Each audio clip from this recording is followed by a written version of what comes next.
तो भाई ये वीडियो बड़ी स्पेशल होने वाली है क्योंकि इस वीडियो में मैं विराट कोहली के हेटर्स को जवाब देना चाहता हूं जो भैया अभी बेंगलुरु में हुआ और जो लोग ये डिमांड कर रहे हैं कि विराट कोहली को जेल होनी चाहिए, उनकी वजह से इतने लोगों की जान गई और जानते थे फिर भी उन्होंने कुछ नहीं किया। तो इस वीडियो में मैं ये जो अभी बेंगलुरु में घटना घटी है इसके बारे में पूरी की पूरी क्लियरेंस कर दूंगा कि भैया इसके पीछे क्या वजह थी, ये क्यों हुआ और इसके पीछे क्या विराट कोहली का हाथ था या नहीं था, सब कुछ इस वीडियो में बताया जाएगा। तो भैया वीडियो में आखिर तक बने रहिएगा। तो चलिए बिना किसी देरी के वीडियो शुरू करते हैं मेरे भाई। दरअसल ये बात जो थी वो आप लोगों को अच्छी तरीके से पता है कि अभी भैया बेंगलुरु ने लगभग अपने 18वें सीजन में टाटा आईपीएल की ट्रॉफी अपने नाम की थी और भैया ये जो हुआ ये 3 तारीख को हुआ, बोले तो 3 जून को हुआ। और इसके उपलक्ष्य में भैया आरसीबी मैनेजमेंट ने भैया 4 तारीख को रोड शो परेड रखा जहां पे भैया उन्होंने कर्नाटका के सुरक्षा बलों से बात की थी,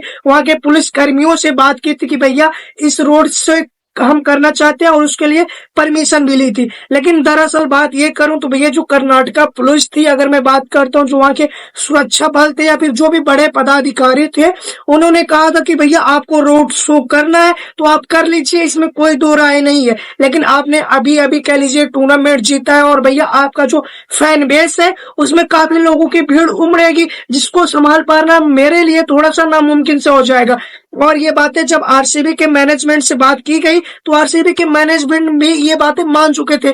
लेकिन दरअसल बात अब ये फंसती थी कि भैया जो आरसीबी के विदेशी खिलाड़ी थे जो भैया टूर्नामेंट खेल चुके थे और वह बहुत जल्द अपने देश वापस लौटना चाहते थे, दरअसल उसके पीछे वजह ये भी थी कि आरसीबी मैनेजमेंट जो था वह चाहता था कि वो अपने पूरे के पूरे खिलाड़ियों के साथ रोड शो परेड करे, चाहे फिर वह इंडियंस हो या फिर कह लीजिए जो ओवरसीज खिलाड़ी है वो भी उसमें शामिल रहे। लेकिन अगर मैं बात करता हूँ जो वहाँ के कर्नाटका की या फिर बेंगलुरु की जो कह लीजिए सुरक्षा बल अधिकारी थे, उनका कहना था कि भैया आप करो रोड शो परेड, किसी ने नहीं रोका, लेकिन आप भैया कब करो, संडे के दिन करो। लेकिन आरसीबी मैनेजमेंट वही बात बार बार बोल रहा हूँ कि वह इसलिए संडे के लिए नहीं तैयार हुआ था क्योंकि उसके पूरे खिलाड़ी नहीं रहते थे और वो जो विदेशी खिलाड़ी थे वो चले जाते। इसलिए भैया आरसीबी मैनेजमेंट ने चाहा कि भैया जैसे संडे को करूंगा वैसे ही भैया 4 तारीख को कर दे रहा हूँ, उसमें क्या ही दिक्कत हो जाएगी। अब बात यहाँ से शुरू होती है मेरे भाई। और जब ये रोड शो परेड का अनाउंसमेंट हुआ कि भैया ये जो रोड शो परेड है वह 4 तारीख को होगा और भैया जो कर्नाटका की विधानसभा है वहां से लेकर के अगर मैं बात करता हूँ तो बेंगलुरु के चेन्नई स्वामी स्टेडियम तक होगा मेरे भाई। और जैसे ही ये न्यूज भैया आरसीबी फैंस के पास पहुंची या फिर कह लीजिए वहां के लोगों के पास पहुंची तो भैया उनके पास जो जोश था वो 18 सालों का इंतजार था, जो ट्रॉफी जीते थे भाई उसकी खुशी कुछ अलग थी। और उन लोगों ने भैया कह लीजिए कर्नाटका की विधानसभा से लेकर के भैया बेंगलुरु के चेन्नई स्वामी स्टेडियम तक मैं बात करता हूँ, लोगों का इतना ज्यादा संख्या में भीड़ इकट्ठा हो गया कि उसको सुरक्षा बलों द्वारा संभाला नहीं जा सकता था मेरे भाई। अगर मैं बात करता हूँ कि भैया जो बेंगलुरु की विधानसभा है और वहां के जो अगर मैं बात करता हूँ जो स्टेडियम है उसके बीच की दूरी लगभग 2 से 2.5 किलोमीटर तक बताई जा रही है। और आप बात कर सकते हो कि इतने सारे लोग विधानसभा से लेकर के अगर मैं बात करता हूँ कि पूरे स्टेडियम तक, आप सोच सकते हो कि 2 से 2.5 किलोमीटर की रेंज में कितने आदमी आ सकते हैं मेरे भाई। अब जब इतनी ज्यादा भीड़ हो गई और भैया कह लीजिए उनको संभाल पाना नामुमकिन हो गया तो उसमें भैया भगदड़ सी मच गई। और भगदड़ में आप लोग अच्छी तरीके से जानते हो लगभग जो र्यूमर्स बता रहे हैं कि 11 लोगों की मौत हुई है और वहीं पर 50 से 60 लोग भैया जख्मी हुए हैं। हालांकि जो लोग जख्मी हुए हैं और जो लोग भैया भगदड़ में मर गए हैं उनके लिए भैया मैं क्या ही बोल सकता हूँ, बस इतना कहूंगा कि भगवान उनके घर वालों को अच्छी से संवेदना दे और इस दुख भरे घड़ी में भैया उनको इससे लड़ने का मौका दे और वो अपने आप को संभाल पाए। बाकी जिन लोगों की मौत हुई है भाई भगवान उनकी आत्मा को शांति दे और जिन लोगों ने भी कह लीजिए जान जोखिम में डाली या फिर जो चोटिल हुए हैं वो जल्द से जल्द ठीक हो जाए मेरे भाई। हालांकि ये बेहद ही दुखद था, इसका भरपाई नहीं हो सकता था, लेकिन इसके पीछे क्या वजह थी कि भैया लोगों ने विराट कोहली को जो है इसमें घसीट लिया कि ये सब जो वजह थी उसमें विराट कोहली की थी। अब मैं बात करता हूँ कि भैया विराट कोहली इसमें क्यों फंसाए जा रहे हैं। क्योंकि आप लोग अच्छी तरीके से जानते हो कि आरसीबी टीम केवल आरसीबी की वजह से नहीं फेमस है, वो फेमस है भैया विराट कोहली की वजह से। और वही बात आती है कि विराट कोहली को अगर आरसीबी टीम से निकाल दिया जाए तो भैया आरसीबी का कोई अस्तित्व नहीं बचेगा मेरे भाई। और यही वजह थी कि भैया जो भी फेमस थी आरसीबी टीम उसमें विराट कोहली का नाम आता है हमेशा सबसे पहले। इसलिए भैया जो इनके कह लीजिए हेटर्स है या फिर जो कह लीजिए विपरीत टीम के जो विराट कोहली को पसंद नहीं करते थे, उनके पास ये मौका आ गया कि भैया अब भैया विराट कोहली को फंसाया जा सकता है मेरे भाई। और इसके लिए बात करता हूँ आरसीबी के मैनेजमेंट के खिलाफ, विराट कोहली के खिलाफ भैया एफआईआर भी दर्ज कराई गई है। और जहां तक मेरे पास र्यूमर्स आ रहे हैं और न्यूज आ रही है भैया, कर्नाटका पुलिस द्वारा बेंगलुरु के कुछ जाने माने स्टाफ को गिरफ्तार भी कर लिया गया है। जिसमें अगर मैं बात करता हूं तो आरसीबी के मार्केटिंग और रेवेन्यू डायरेक्टर भैया निखिल सोसले को गिरफ्तार किया गया है। वहां पर अगर मैं बात करता हूं जो भैया फिटनेस यानी कि डीएनए इवेंट मैनेजर भैया किरण कुमार को भी गिरफ्तार किया गया है।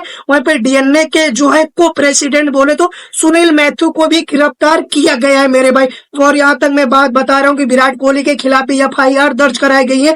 लेकिन अब मैं उन हेटरों से ये सवाल पूछना चाहता हूँ कि भैया आप इसमें केवल विराट कोहली को क्यों घसीट रहे हो? वैसे तो भैया आरसीबी टीम में तो जितेश शर्मा भी थे, मयंक अग्रवाल भी थे, फिल सॉल्ट भी थे, हेजलवुड भी थे, भुवनेश्वर कुमार भी थे, देवदत्त फटिक्कल भी थे। मतलब अगर गिरफ्तार करना है तो सबको करो। क्या ये केवल जो कह लीजिए रोड शो परेड होने वाली थी क्या केवल विराट कोहली की वजह से होने वाली थी, या फिर कह लीजिए जो भीड़ इकट्ठी हुई थी कि विराट कोहली ने उनको स्पेशली फोन करके बुलाया था कि भैया मैं रोड शो परेड करने वाला हूं, आप लोग जल्दी से यहाँ पे आ जाओ? तो उसमें तो विराट कोहली का कोई हाथ नहीं था।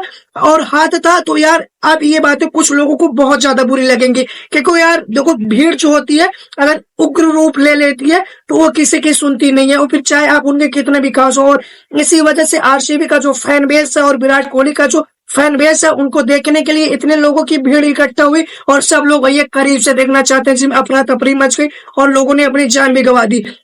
हालांकि ये दुखद तो है भैया, लेकिन जितने भी हेटर्स हैं और उनको ये मौका मिल रहा है कि भैया अब विराट कोहली को फंसाया जाए, उसमें कुछ बड़े भैया सोशल मीडिया के इन्फ्लुएंसर भी हैं और कुछ अपने आप को रिपोर्टर्स भी बताते हैं। आप लोग अच्छी तरीके से जानते हो मैं किसका बात कर रहा हूँ, लेकिन नाम नहीं लूंगा। लेकिन ये भैया उनके पास मौका है कि टीआरपी बटोर ले और विराट कोहली के नाम से कुछ उनको सब्सक्राइबर गेन हो जाए।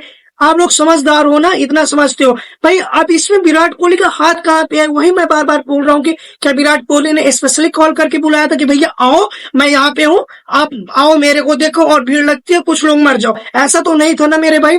ये भैया पागल भीड़ थी। पागल भीड़ का यही मतलब है कि भैया जो किसी की नहीं सुनती है उसी को पागल भीड़ बोलते हैं, और भीड़ वैसे भी किसी की नहीं होती है जिसकी अगर जान भी गई। और इसके बाद भैया जब ये बातें आरसीबी के मैनेजमेंट के पास पहुंची, आरसीबी के स्टाफ के पास पहुंची, तो उन्होंने भैया अपनी स्टोरी भी डाली थी जहां पे उन्होंने कंडोलेंस बताया कि भैया ये जो भी हुआ बेहद दुखद था। और विराट कोहली ने यहाँ तक का बोल दिया कि इतना ज्यादा दुख मुझे भैया 18 सालों तक जब आरसीबी के लिए मेरे को ट्रॉफी नहीं मिली थी तब भी नहीं हुआ था जितना अभी हो रहा है मेरे भाई। तो भैया ये बेफजूल बातें हैं जिसमें विराट कोहली को फंसाया जा रहा है। इसमें दूर दूर तक विराट कोहली का कोई भी हाथ नहीं है। हालांकि अगर मैं बात करता हूँ बेंगलुरु स्टाफ द्वारा या फिर बेंगलुरु मैनेजमेंट द्वारा, देखो जो लोग मरे हैं उनकी भरपाई तो नहीं की जा सकती है, लेकिन भैया बेंगलुरु स्टाफ द्वारा जो लोग घायल है उनको कुछ अलग राशि दी जा रही है, और जो लोग मर गए हैं उनके परिवार को लगभग 10-10 लाख रुपए दिए जा रहे हैं।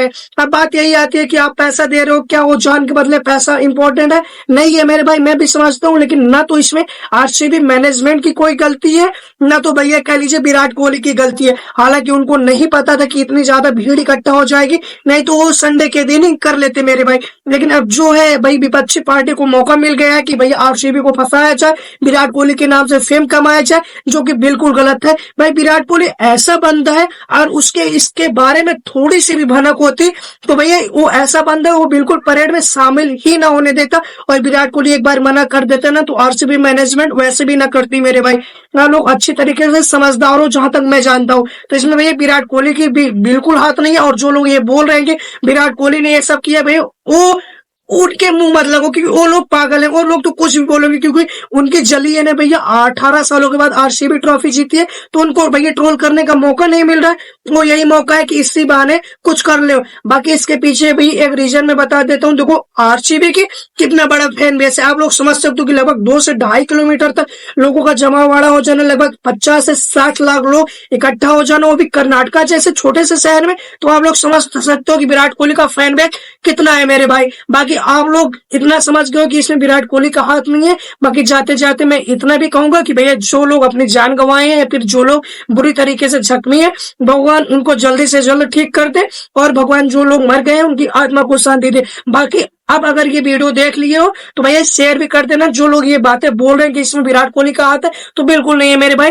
गौतम गंभीर ने भी ये बातें बोली कि 2007 का T20 वर्ल्ड कप हमने भी जीता था, हम भी चाहते तो रोड शो परेड कर लेते, लेकिन नहीं किया, हमें लोगों की जान की पड़ी थी। तो यार मैं इतना बता दूं, देखो यार गौतम गंभीर साहब, आपसे मेरे को कोई पर्सनल दुश्मनी नहीं है, लेकिन जब आप 2007 की बात कर रहे हो ना, तब इतना ज्यादा क्रिकेट की महत्व भी नहीं थी। हालांकि सचिन तेंदुलकर वैसे बड़े नाम थे, लेकिन भाई रोड शो परेड उतना जो है सिस्टम में प्रचलन में नहीं था, तो इसलिए नहीं किए गए। तो ये बातें बनाई ना चाहे और विराट कोहली को दोषी न ठहराया जाए, मेरा इतना सा मतलब है। बाकी आप लोग यहाँ तक वीडियो देख लिए हो तो जाहिर सी बात है भैया वीडियो पसंद आई होगी, और वीडियो पसंद आई हो तो विराट कोहली के नाम से भैया वीडियो को लाइक कर दो, चैनल को सब्सक्राइब कर दो, और भैया सब्सक्राइब तो कर दो, क्योंकि भैया आप लोग रिएक्ट नहीं कर रहे हो वीडियो, तो सब्सक्राइब हो जाना चाहिए मेरे भाई। चलिए मिलते हैं नेक्स्ट वीडियो में, तब आप अपना ध्यान रखिएगा।